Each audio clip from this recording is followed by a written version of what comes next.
उस तरफ भी वो एक बेटी लेके आई है।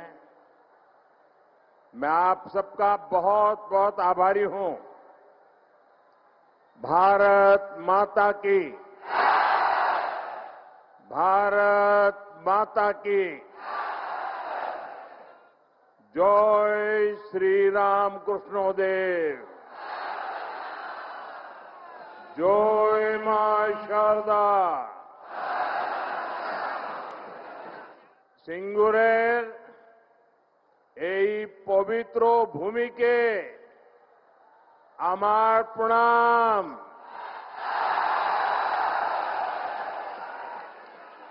आज सुबह मैं मां कामाख्या की धरती पर था और अब यहां बाबा तारकेश्वर की धरती पर आप जनता जनार्दन के दर्शन करने के लिए आया हूं। साथियों, सिंगूर का ये जन सैलाब, आप सभी का ये जोश, ये उत्साह, और मैं तो देख रहा हूं, शायद पीछे लोग देख भी नहीं पाते होंगे। मैं अभी दोनों तरफ कोने पर जाकर देखा, दूर दूर तक लोग ही लोग हैं।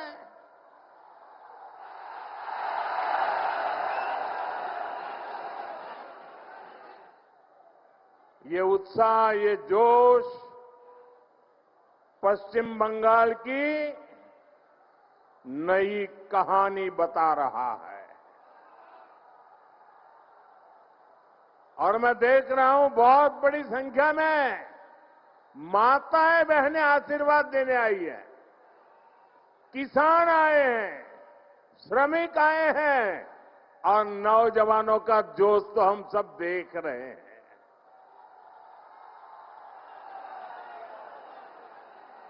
सभी एक ही भाव से, एक ही आस लेकर के आए हैं कि हमें असली परिवर्तन चाहिए। हर कोई 15 वर्ष के महाजंगल राज को बदलना चाहता है। और अभी तो बीजेपी एनडीए ने बिहार में जंगल राज को एक बार फिर से रोका है। अब पश्चिम बंगाल भी टीएमसी के महाजंगल राज को विदा करने के लिए तैयार है।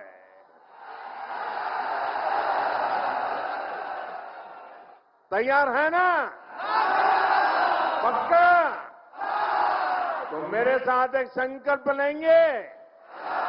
संकल्प लेंगे।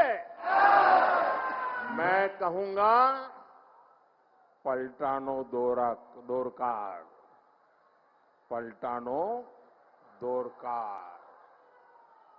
आप कहेंगे, चाय बीजेपी सरकार। पलटानो दोरकार, पलटानो दोरकार, पलटानो दोरकार, पलटानो दोरकार, पलटानो दोरकार। साथियों, मैं आज ऐसे समय में सिंगूर आया हूं जब देश ने वंदे मातरम के 150 वर्ष पूरे होने का उत्सव मनाया है। संसद में भी विशेष चर्चा करके वंदे मातरम का गौरव गान किया है। पूरी संसद ने, पूरे देश ने ऋषि बंकिम चंद्र चट्टोपाध्याय जी को श्रद्धा भाव से नमन किया।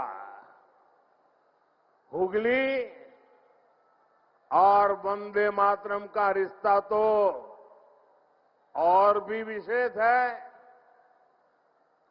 कहते हैं यहीं पर ऋषि बंकिम जी ने वंदे मातरम को उसका पूर्ण स्वरूप दिया।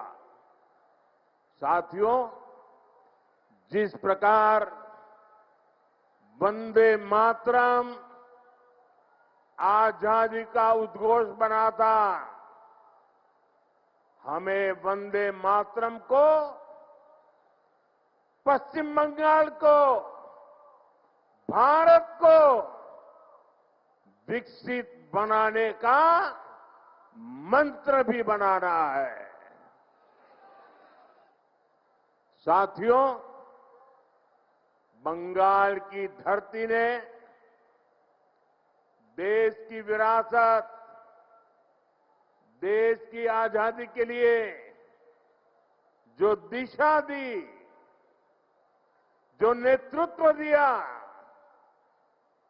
बीजेपी उस प्रेरणा को राष्ट्र के कोने कोने तक ले जा रही है।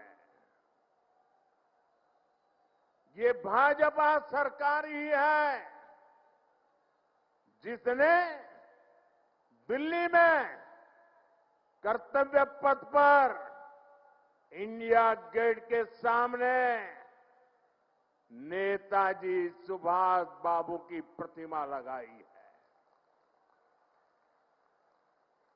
पहली बार लाल किले से आजाद हिंद फौज के योगदान को नमन किया गया। अंडमान निकोबार में नेताजी के नाम पर द्वीप का नाम रखा गया। इतना ही नहीं, पहले जो 26 जनवरी के कार्यक्रम थे ना, वो 24-25 तारीख से शुरू होते थे और 30 तारीख को पूरे होते थे। हमने ये कार्यक्रम बदल दिया।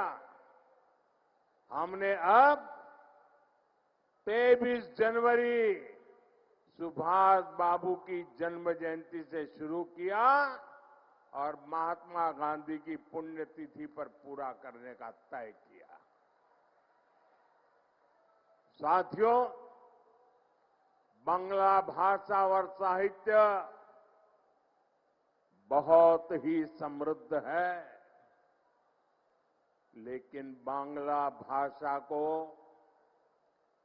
क्लासिकल लैंग्वेज का दर्जा भी तब मिला जब आपने मुझे आशीर्वाद दिया, बीजेपी की दिल्ली में सरकार बनाई।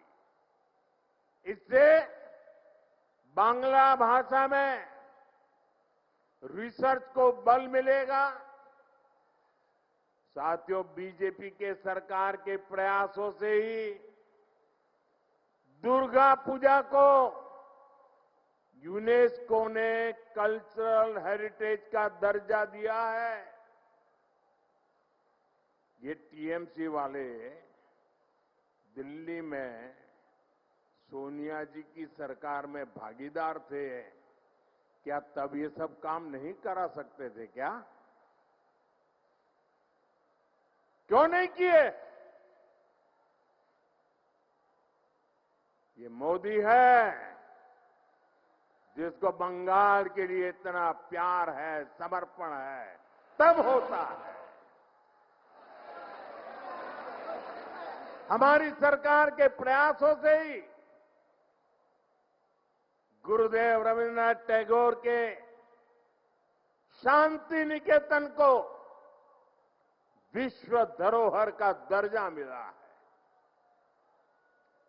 ईश्वर चंद्र विद्यासागर, राजा राम मोहन राय और स्वामी विवेकानंद, इन महापुरुषों की जन्म जयंतियों से जुड़े अहम पड़ावों को नेशनल लेवल पर मनाने का सौभाग्य भी हमारी सरकार को ही मिला है। यह हम इसलिए कह रहे हैं और हम इसलिए कर रहे हैं क्योंकि बीजेपी विकास और विरासत दोनों को महत्व देती है। विकास और विरासत के इसी मॉडल पर चलते हुए बीजेपी पश्चिम बंगाल के विकास को भी गति देगी। साथियों, पश्चिम बंगाल का सामर्थ्य बहुत बड़ा है। यहां बड़ी बड़ी नदियां हैं,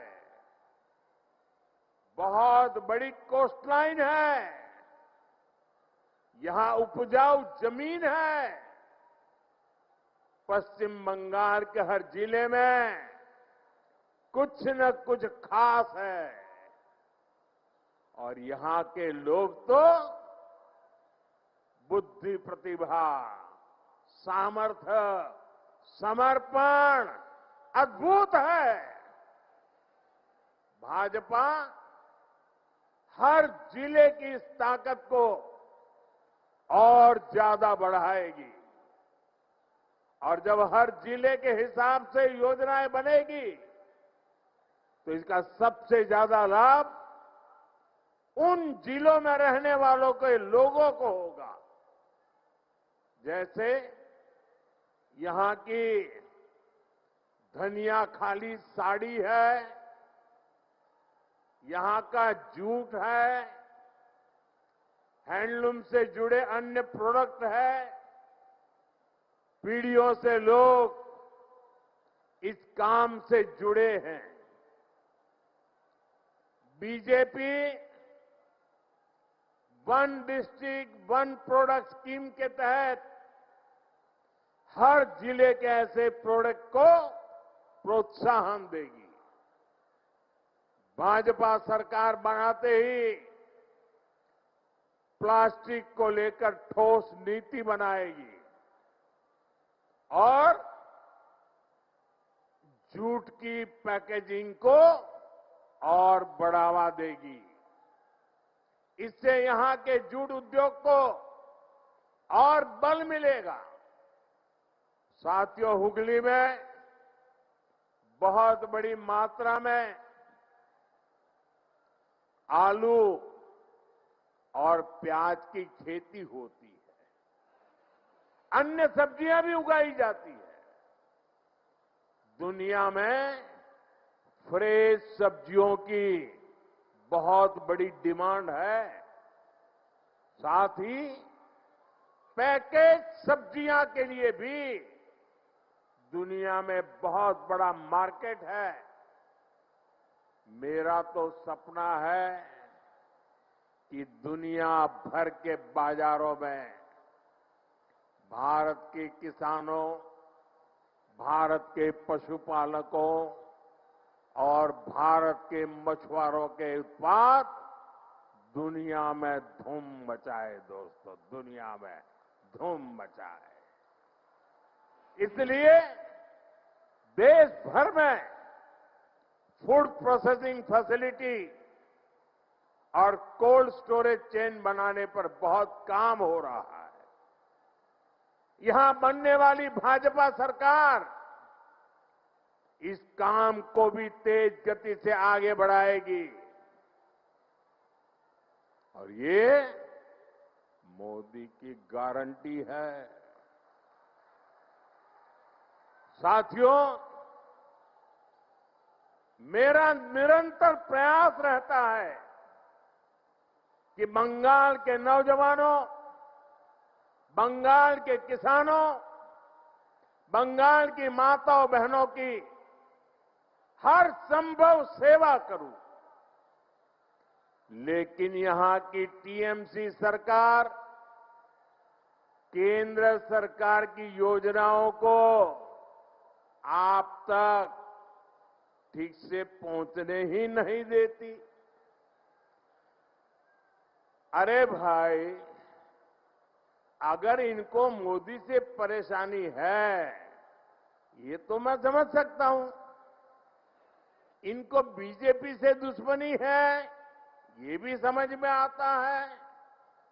लेकिन टीएमसी तो बंगाल के लोगों से अपनी दुश्मनी निकाल रही है। टीएमसी यहां के नौजवानों, यहां की माताओं बहनों, यहां के किसानों से दुश्मनी ठाने हुए हैं।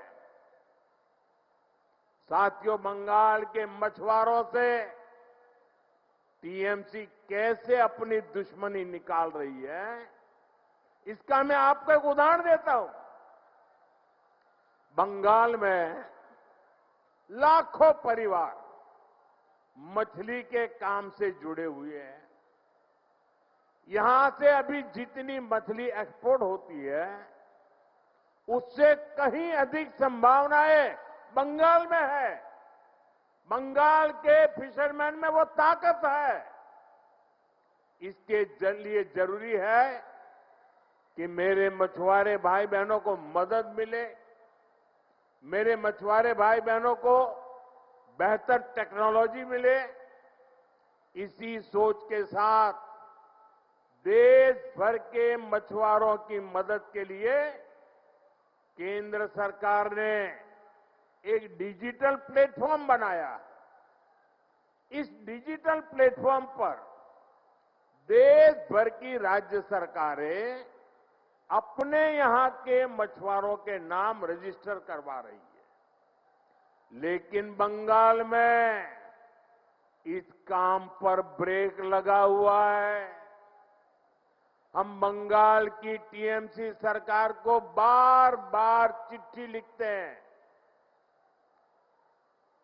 मुख्यमंत्री जी चिट्ठी नहीं पढ़ती है, लेकिन अफसरों को तो पढ़ने दो। लेकिन टीएमसी सरकार यहां के मछुआरों के रजिस्ट्रेशन में बिल्कुल सहयोग नहीं कर रही है। इससे बंगाल के मछुआरों को पीएम मत्स्य संपदा योजना जैसी केंद्र की स्कीम का फायदा नहीं मिल पा रहा है। साथियों, टीएमसी बंगाल के नौजवानों के भविष्य भी के साथ भी खेल खेल रही है। पूरे देश में हजारों आधुनिक पीएम श्री स्कूल खोले जा रहे हैं। लेकिन टीएमसी बंगाल के बच्चों को पीएम श्री स्कूल की बेहतर शिक्षा से भी वंचित रख रही है।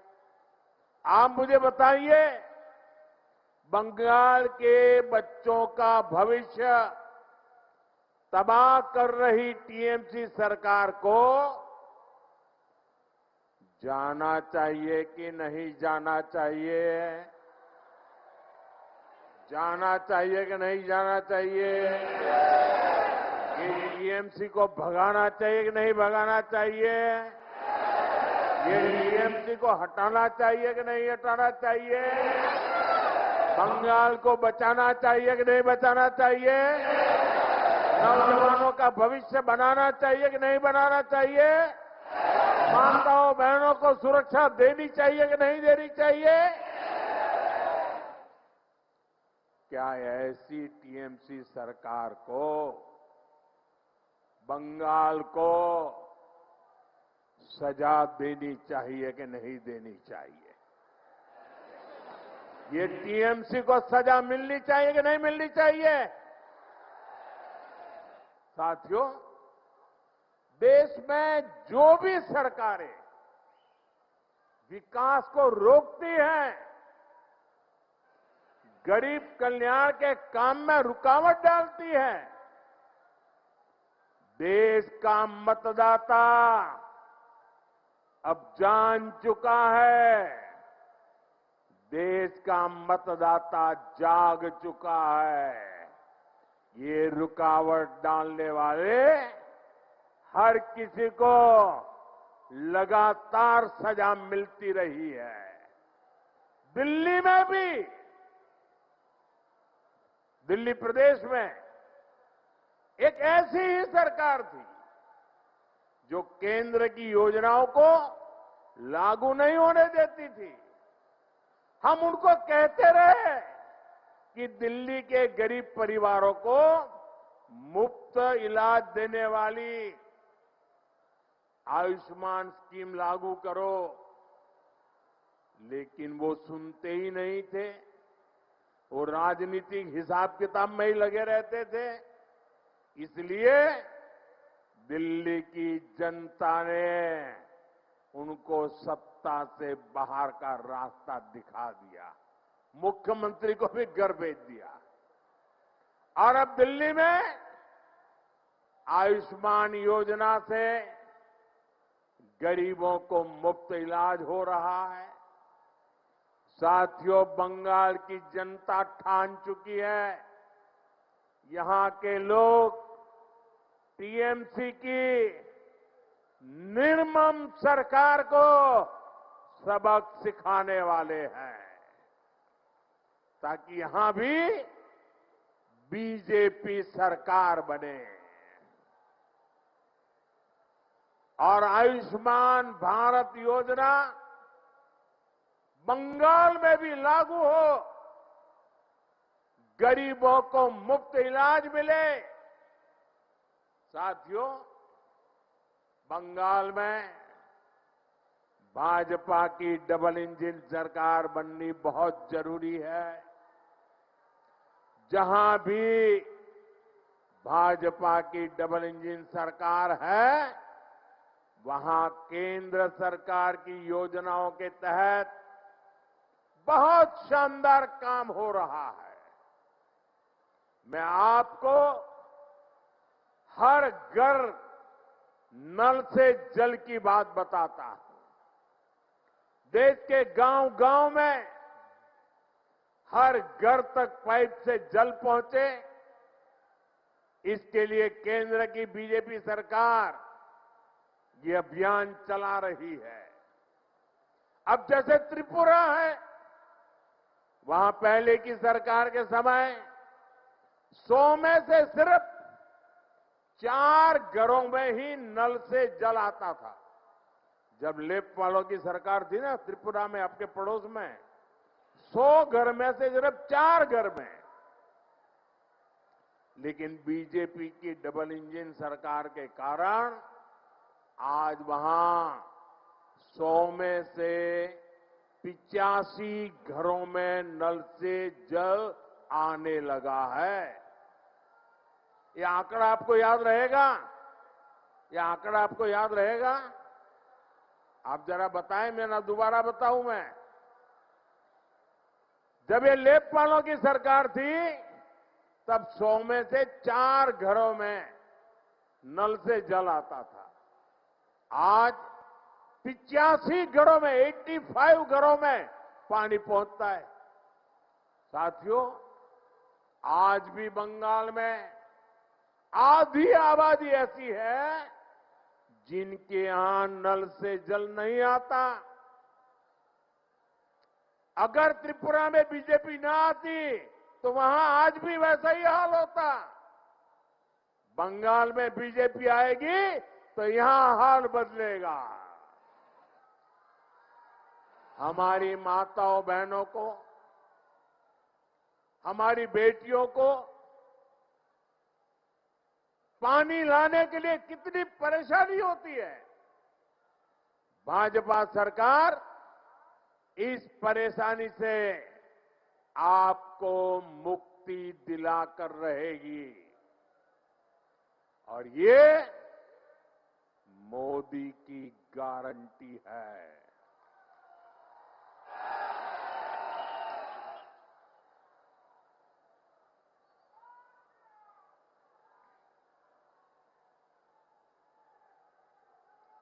साथियों, बंगाल से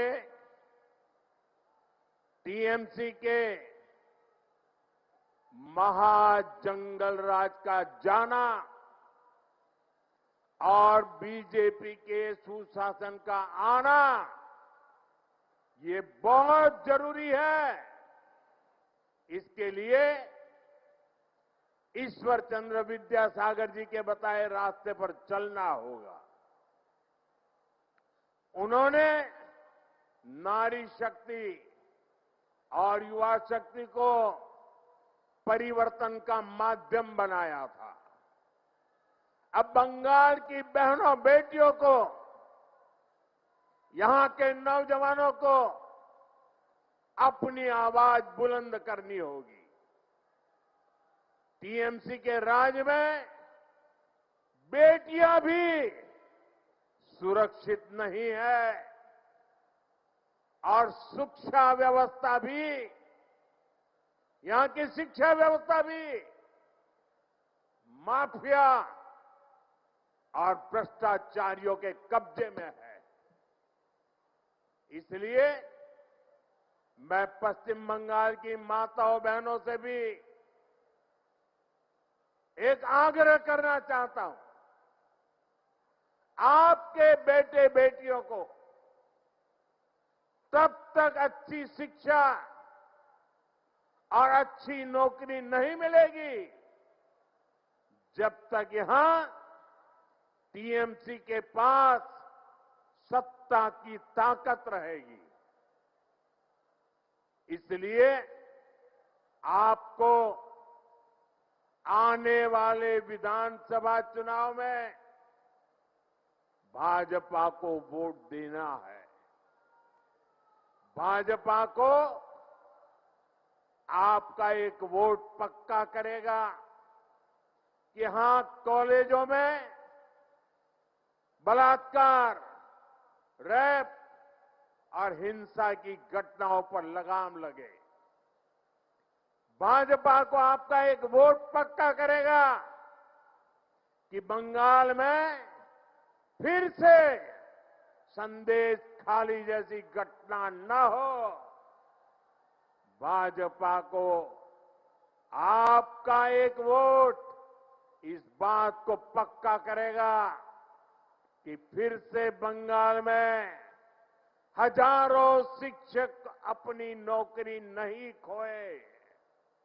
साथियों, टीएमसी को सबक सिखाना बहुत जरूरी है। यहां छोटे से छोटा टीएमसी का नेता खुद को बंगाल का माई बाप समझने लगा है।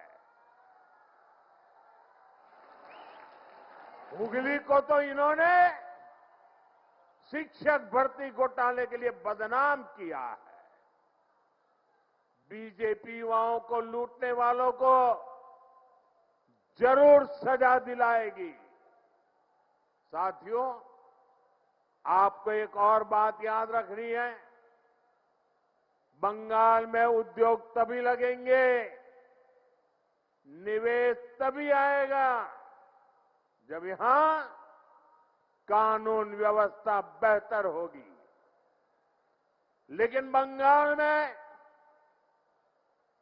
दंगाइयों को लूटने वालों को, माफियाओं को खुली छूट मिली हुई है। आपको भी पता है कि यहां हर चीज पर सिंडिकेट टैक्स लगाया जाता है। इस सिंडिकेट टैक्स को, इस माफियावाद को भाजपा सरकार ही खत्म करेगी और ये भी मोदी की गारंटी है। साथियों, टीएमसी सरकार पश्चिम बंगाल की, देश की सुरक्षा के साथ भी खिलवाड़ कर रही है। इसलिए यहां के नौजवानों को खास तौर पर बहुत सावधान रहना है। टीएमसी यहां घुसपैठियों को भांति भांति की सुविधाएं देती है। घुसपैठियों को बचाने के लिए धरने प्रदर्शन करती है। आप याद रखिए, टीएमसी को घुसपैठिए इसलिए पसंद है क्योंकि वो इनके पक्के वोट बैंक है। घुसपैठियों को बचाने के लिए टीएमसी किसी भी हद तक जा सकती है। बीते 11 वर्षों से केंद्र सरकार टीएमसी सरकार को बार बार चिट्ठी लिख रही है कि बंगाल के बॉर्डर पर फेंसिंग लगानी है, इसके लिए जमीन चाहिए। लेकिन टीएमसी को कोई फर्क नहीं पड़ता। टीएमसी ऐसे गिरोहों को संरक्षण देती है जो घुसपैठियों को सुरक्षा देते हैं, उनके लिए फर्जी डॉक्यूमेंट बनाते हैं। साथियों, समय आ गया है जब घुसपैठ को भी पूरी तरह रोकना होगा। और जो लोग बीते दशकों में फर्जी कागज बनाकर यहां घुल मिल गए हैं, उनकी पहचान करके उन्हें उनके देश वापस भी भेजना होगा। ये काम कौन कर सकता है? ये काम कौन कर सकता है? ये काम कौन कर सकता है? ये काम कौन कर सकता है? ये काम आपका एक वोट कर सकता है। आपके वोट की ताकत है। आपका वोट ये सारे सपने पूरा करा सकता है। बीजेपी को दिया आपका एक एक वोट घुसपैठियों को भगा सकता है। इसलिए इस बारी आपको एक ही लक्ष्य, एक ही धुन, एक ही सुर, एक ही संकल्प लेना है। और मैंने प्रारंभ में संकल्प दिलवाया था, फिर से बोलवाता हूं, पाल्टानो दरकार, पाल्टानो दरकार, चाहे बीजेपी सरकार। पाल्टानो दरकार,